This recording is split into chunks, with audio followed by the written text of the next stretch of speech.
Hello everyone, this is Ray Tanatska and welcome to another episode of Ray's Asia. So today I'm going to talk about quite a prevalent topic, and I've decided to call this the Asian Taboo. And let's see if this particular phenomenon resonates with anybody else. So as people who have followed me from Korea know, I'm from Australia, and but I've been living in Japan for almost 20 years. And of course, I'm working and living my life here. And I have had this recurring incident, so I'd like to talk about it. But it's not only in Japan, because this happens with, I think, quite a lot of Asians. And it's a silly little thing that I found out, that an Asian who gets ill-treated in a Western country tends to conceal this fact. But if they get ill-treated in an Asian country, they're very vocal about this. So they'll vociferate the experience very willingly, sometimes almost without provocation. So of course, I've wondered, why is there such a strong double standard? And this all began last night when I was speaking to my mum. So I usually talk to my mum about once a week. We call each other.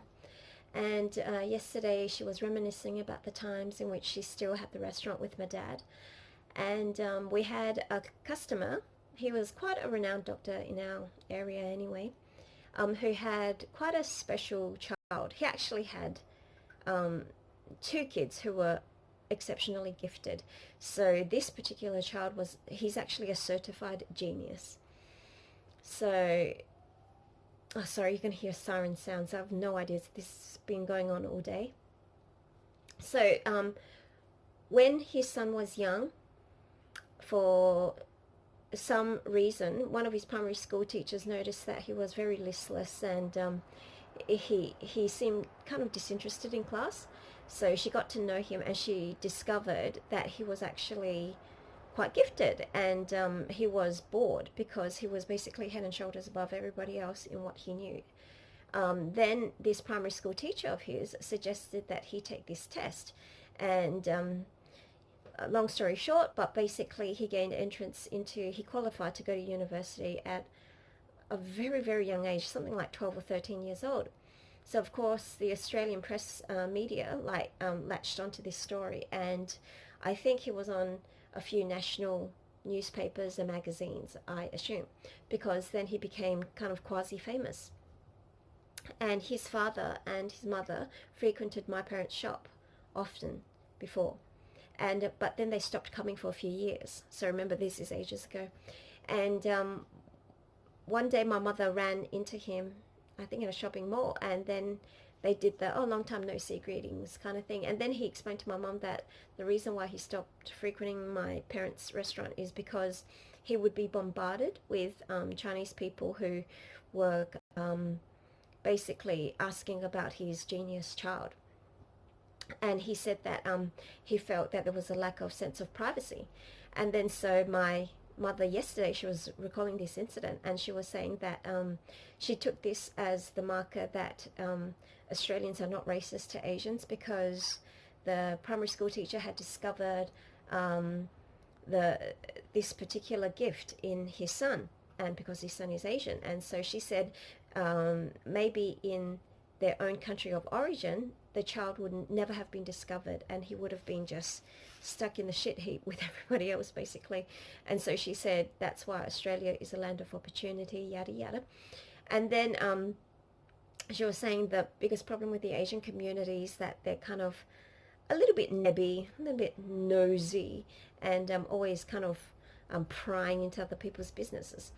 But then this brought a point home. Why is it that the actions are kind of interpreted quite differently, but depending on who does it? You could argue yes, because the main issue here, the point of contention yesterday, was the privacy issue, that because this doctor lost his privacy due to the nebby tendencies of Asians, then he couldn't frequent my parents' shop. And then my parents said that's very typical of Asians, very typical of Chinese people, to always revere those who are excelling academically. So leading to no privacy. And so then I explained to my mum, you have to look at things from a few angles, right? So on the one hand, you could look at the very positive aspects and saying, yes, Australia does not show racism this way because they recognize the gifted child. But in terms of taking away the privacy, of course, it was the Australian system that took away the privacy because of the media focus. This child suddenly was held into the spotlight and his family wasn't ready for the attention. And so the Chinese community only knew about it because his face was plastered on the newspapers and magazines. So I said, in terms of which demographic took away the privacy of this family, it really wasn't the Asian community per se. It began, the biggest instigator of this lack of privacy, of course, is the Australian media. But they're not held accountable that way. They're seen in a positive light for an invasion of privacy. I mean, everybody wants their 15 minutes of fame, that I get, but it's just a different way of looking at a problem. And so this is one thing that I found to be quite strange. I also wonder if this particular doctor, if it was basically white people that fawned over him and his family, would he have the same hesitations, and would he feel equally as I don't know how he felt, but was he equally as reticent to come out if it was a group of white Australians who had fawned over him? So these things we don't really know because, they didn't happen, but that's a question to be asked. So it's not just this particular incident, but it's all throughout, because after coming to Japan, I've noticed this particular trait, especially like if you rewind 15 years or so ago when Japan was flush with cash and my students used to be more of a global jet setting type, because people kind of are a little bit broke now, so they don't tend to travel as much. But especially back 10-15 years ago, my students were always jet setting around the globe. However, when they came back to English class, if they had traveled to an Asian country, say China or Korea, and if they had experienced something bad, they would be very forthcoming with their stories. So it's probably one of the ice-breaking things. Oh, you wouldn't guess what happened in blah, blah, blah. And so it basically gave them ammunition to continue the maybe the bias towards Koreans and Chinese if they had negative experiences there. However, if they had traveled to an Anglo-Western country or to Europe and they experienced almost the same thing, they were very reluctant, very reticent to bring up these stories. And I think, of course, the reason why this happens is because the sense of shame of being discriminated by Europeans or the West, they tend to assign that blame onto themselves.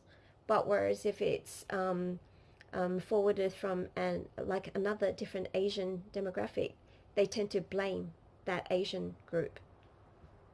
And how I kind of found out about this was I used to teach at a community centre, and I especially recall this trio. So they were all senior retired ladies, and they're from kind of well-to-do families, or their husbands were quite loaded, and so they didn't have that much to do. So they went on yearly trips together, and one time they went on a sojourn basically to France and I think to Italy. So they went to like a few places, and when they came back they shared all the positive experiences.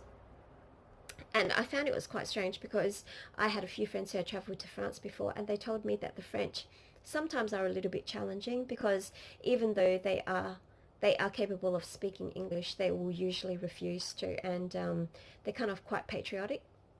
And so, I mean, that's not a bad thing because, in France it's their own country. And but I think with tourists, especially if you're trying to get their money, and if you are able to speak the language, then I think you should at least make an attempt.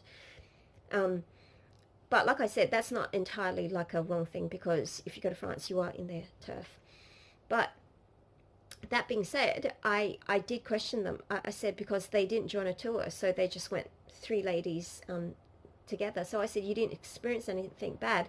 And then they said, oh, we don't really remember. So I found that was really strange because they literally just came back from the trip. And then after that, we continued to talk, and then I started sharing the experiences of my friend, like she's a white Aussie lady who told me her experiences in France. And then upon hearing that I had a white friend who got discriminated against, suddenly they started sharing their stories. So apparently when they took a taxi to go to the Louvre, they were triple charged. Basically, the taxi driver took them for a huge ass spin, and the bill came up to be 3 times the standard fare. And they didn't realize that, because going there it cost them 3 times the price. 3 times the price is coming back, and then they realized, oh my god, we had been ripped off going there. And then they also told me about the experience when they went to like a kind of maybe like a cafe type place for lunch, and they asked for an English menu, and the waiter kept on speaking French to them, and then he said there's no English menu. So then he brought them a French menu, so they could deduce from the kind of menu what they wanted, but then they pronounced it in like the Anglo pronunciation, and the French guy pretended that he couldn't understand what they were saying. So then they used gesticulation, but he still kind of made a big song and dance, and basically he felt a little disdain towards serving them, basically, and they felt the animosity, and they basically they weren't willing to share this story outright. It was extracted out of them after quite a painful, lengthy process. And so I wondered to myself, how come we want to give off that impression? I know as an Asian person who grew up in the West, I mean, I would be lying if I said that there isn't some sort of a, basically, street cred if you go back to Asia as a westernized Asian person. Anything from your accent, from the way that you behave, the gestures that you make, the clothing that you choose to wear. People do tend to look at you differently, and usually for most people it's a positive difference. And I suppose most of us, we do use that to catapult ourselves into kind of like a different being. And so when we go back to Asia, we're very, very reluctant to tell the people the realities of growing up in the West, which is you're going to get eyes pulled, you're going to be called a chink, a nip, and people make sounds like, you know, like, oh, that's the way you guys speak, and then they'll accuse you of eating your culinary delights as something that's grotesque or barbaric or uncouth. And so we tend not to say those things because we feel as though the shame is personal, like somehow it's us and not them, not the perpetrator, it's the victim's shame. And so that is something that I feel really does need to be said, because why do we feel it's our personal shame to be attacked? Is it because we think if we are fully integrated and fully accepted by white people, that by default we are cooler than the standard Asians in Asia? Like, I don't really understand this. And I think for the longest time I carried this in my heart subconsciously, especially when I first went to Japan. And even now, because I'll tell you one thing, there's a little strange, I think, way that Japanese people perceive nationality. They're not really racist, actually. This is one thing that many people, I suppose, conflate with Japanese people, especially when they think about the history of what the historical, I suppose, relationship with Japan and the other Asian nations. Japanese people are not racist in terms of a person's skin color. For example, if they look at an Asian person and the Asian person says they're from Singapore, or they're from Hong Kong, or that they're American or Australian, right? The Japanese people love these Asians. Even though they technically are of maybe Chinese lineage, they'll still love them because they'll say, these are not Chinese people.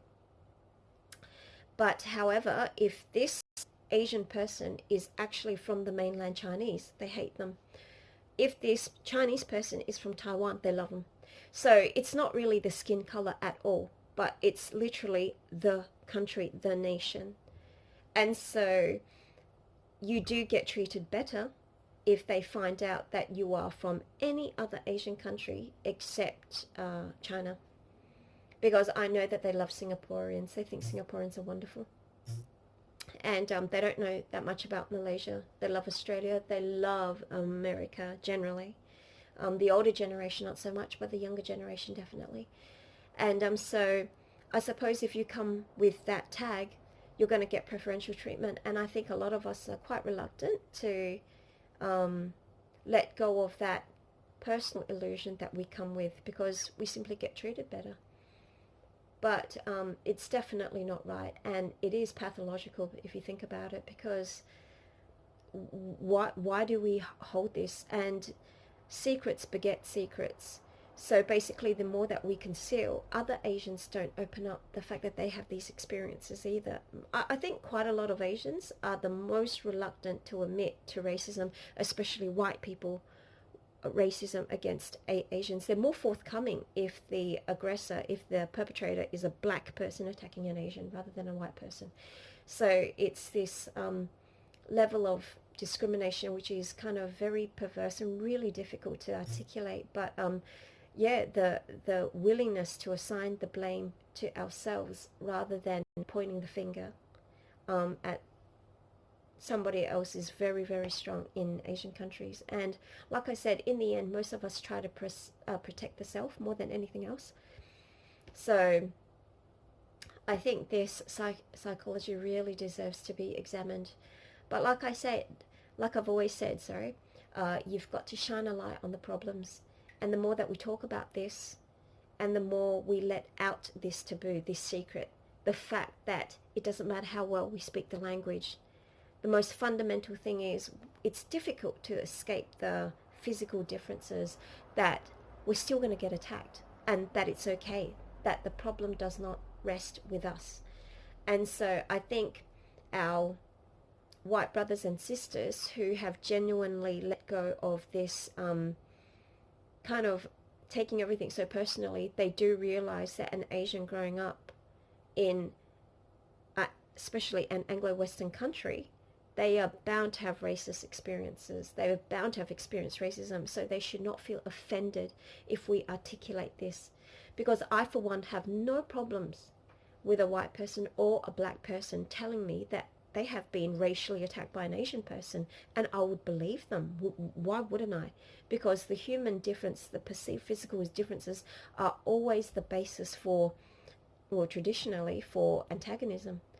But I don't understand why, when it comes to us Asians being truthful, like there are very few Asians who would actually admit to racism, and for those of us who do admit it, we get shut down.